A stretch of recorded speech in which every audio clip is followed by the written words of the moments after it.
Village food with Rupsana. আমি সেই রূপসানা আবারও হাজির হলাম প্রত্যেক দিনের মতন দারুণ স্বাদে ডিমের রেসিপি নিয়ে। আসসালামু আলাইকুম সুপ্রিয় দর্শক বন্ধুরা, আজকের আমি একটা ডিমের রেসিপি বানিয়ে দেখাবো। আপনারা দেখতে থাকুন এটা আমি কিভাবে বানাই। এই রেসিপিটি বানানোর জন্য আমি এখানে 6খানা ডিম নিয়েছি। আজকের এই 6খানা ডিম দিয়ে রেসিপি বানাবো বলে এখানে একটা কড়া বসিয়ে দিয়েছি। কড়াতে কিছুটা পরিমাণে তেল দিয়েছি। এবার আমি এখানে একটা করে ডিম আমি ভেজে নেব। যেভাবে ডিম পোচ করে এইভাবে হালকা হাতে এইভাবে একদম আস্তে আস্তে করে দিয়ে দিতে হবে, যেন কুসুমগুলো সমস্ত গোটা থাকে। এবার আমি এর মধ্যে ছিটিয়ে দেব অল্প পরিমাণে নুন,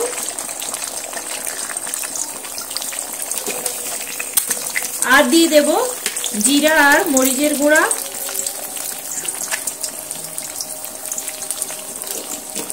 দিয়ে একটা আমি ঢাকা চাপা দিয়ে দেব। মিডিয়াম আঁচে দিয়ে আমি ঢাকাটা চাপা দিয়েছিলাম। এখানে আমার একটা ডিম একদম রেডি হয়ে গেছে, আর দেখতে পাচ্ছেন কত সুন্দরভাবে আলাদা হয়ে গেছে।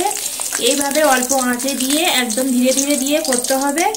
আর এখানে আমার একটা পোজ একদম রেডি হয়ে গেছে। এইভাবে করে সমস্ত ডিমগুলো আমি ডিম পোজ করে নেব, তারপরে দেখাচ্ছি।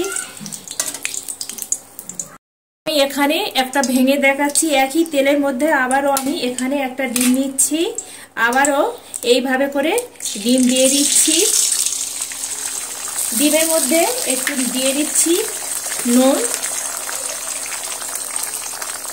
আর দিয়ে দেবো একটু জিরা আর মরিচের গুঁড়া, দিয়ে আবারও একটা ঢাকা চাপা দিচ্ছি। আঁচটা আবারও বলছি একদম মিডিয়ামে আঁচে রাখতে হবে। আবারও আমি ঢাকাটা তুলে নিচ্ছি, আর দেখতে পাচ্ছেন বন্ধুরা এটাও একই রকম ভাবে আলাদা হয়ে গেছে। এইভাবে আবারও তুলে নিয়েছি। আপনারা তো অনেক রকম ডিমের রেসিপি করে খেয়েছেন, আমার মতন হলেও বন্ধুরা এইভাবে একবার করে দেখবেন, দারুণ টেস্টি হয় আর খেতে অসম্ভব মজাদার হয়। এইভাবে করে সমস্ত বানিয়ে নিয়ে তারপরে আপনাদের দেখাচ্ছি।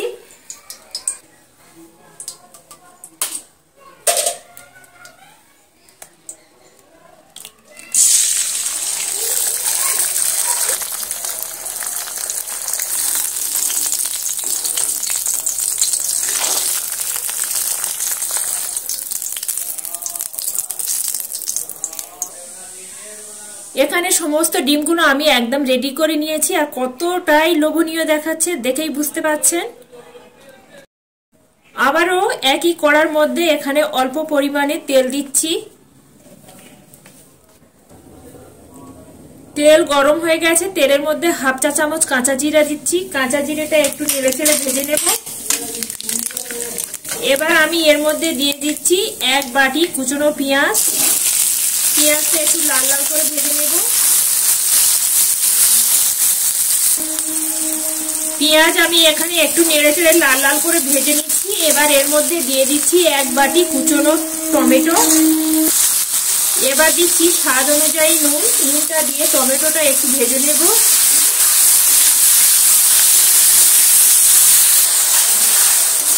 টমেটোটা সুন্দরভাবে ভেজে নিয়েছি, আর টমেটোগুলো সুন্দরভাবে আমার এখানে ভাজা হয়ে গেছে, একদম সেদ্ধ হয়ে গেছে। এবার আমি একে একে সমস্ত গুঁড়ো মশলাগুলো দিয়ে দিচ্ছি।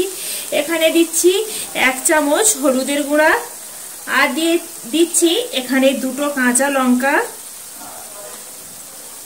দিয়ে দিচ্ছি 1 চামচ উঁচু করে আদা রসুন বাটা,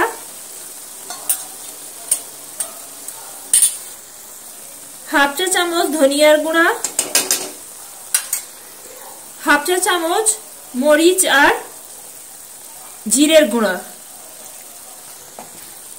আর এখানে সাথে যাচ্ছে হাফ চা চামচ লাল কাশ্মীরি লঙ্কার গুঁড়ো।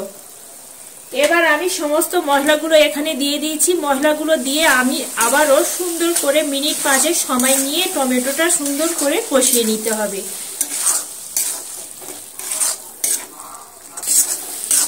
এখানে মিনিট 5 সময় নিয়ে আমি কষিয়ে নিয়েছি, আর সমস্ত কাঁচা মশলা থেকে আমার কাঁচা গন্ধটা চলে গেছে, আর সুন্দরভাবে এখানে তেলও ছেড়ে দিয়েছে। এবার আমি এর মধ্যে যোগ করে দিচ্ছি গ্রেভির জন্য একেবারে পানিটা। যে যেমন ভাবে গ্রেভি রাখবেন ঠিক সেইভাবে পানিটা অ্যাড করবেন। এখানে আমি পানিটা দিয়ে আবারও এইভাবে একটু নেড়েচেড়ে নিচ্ছি। নেড়েচেড়ে নিয়ে একটা ঢাকা দিয়ে আবারও এটা মিনিট 5 সময় নিয়ে হতে দেব। খেতে বন্ধুরা খুবই অসাধারণ হয়, দারুণ টেস্টি হয়। এই শীতের বেলায় দুপুরবেলা একদম গরম গরম ধোয়া ওঠা ভাতের সঙ্গে খেতে বেশ ভালো লাগে। 5 মিনিট পরে আবারও ঢাকাটা তুলে নিচ্ছি আর গ্রেভিটা আমার এখানে সুন্দরভাবে ফুটে গেছে। এবার আমি এখানে যে ডিমগুলো পোস্ট করে রেখেছিলাম, এবার আমি একে একে ডিমগুলো আমি এই গ্রেভির মধ্যে দিয়ে দেব। খেতে বন্ধুরা ভীষণ মজা হয় খেতে, একবার হলেও তৈরি করে দেখবেন। আর খেয়ে আপনাদের কেমন লাগলো অবশ্যই করে কমেন্ট করে জানাবেন। সমস্ত ডিমগুলো আমি এইভাবে করে দিয়ে দিলাম, দিয়ে একটু ঝোলের মধ্যে এইভাবে করে ডুবিয়ে দেব। দিয়ে এখানে কিছুটা কুচনো ধনেপাতা নিয়েছি, ধনেপাতাগুলো আমি উপর থেকে এইভাবে ছড়িয়ে দিচ্ছি। দিয়ে আবারও একটা ঢাকা চাপা দিয়ে আবারও আমি 5 মিনিট হতে দেব।